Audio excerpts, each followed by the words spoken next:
যদি বিদ্যুৎ না থাকতো আজকের জীবন কেমন হতো জানতে হলে সাথে থাকুন ব্রেইনস্টর্ম বাংলা।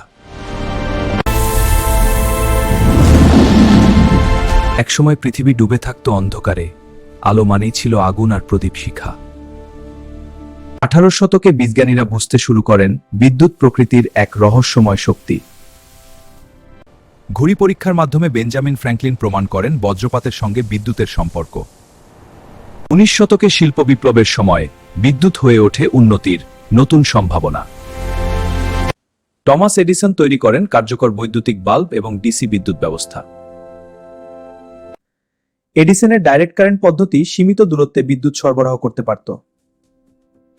এদিকে নিকোলা টেসলা কাজ করছিলেন অল্টারনেটিং কারেন্ট বা এসি প্রযুক্তি নিয়ে। টেসলা বিশ্বাস করতেন এসি বিদ্যুৎ দীর্ঘ দূরত্বে কম খরচে পৌঁছানো সম্ভব। শুরু হয় ইতিহাস খ্যাত এসি বনাম ডিসি যুদ্ধ, প্রযুক্তির নাটকীয় প্রতিযোগিতা। এডিসন এসিকে বিপজ্জনক প্রমাণ করতে প্রচারণা চালান, জনমনে ভয় সৃষ্টি করতে।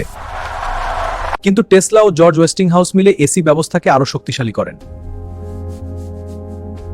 1893 সালের শিকাগো মেলায় এসি আলোয় আলোকিত হয় বিশাল প্রাঙ্গণ। নায়াগ্রা ফলস বিদ্যুৎ কেন্দ্র বদলে দেয় বিশ্ব শক্তি উৎপাদনের ধারা।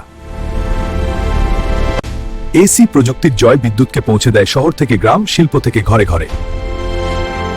আজকের কম্পিউটার, হাসপাতাল, কারখানা সবই নির্ভর করে সেই বিদ্যুতের উপর। অন্ধকার যুগ থেকে আলোর যুগে মানবতার যাত্রা সম্ভব হয়েছে বিদ্যুতের আবিষ্কারের মাধ্যমে।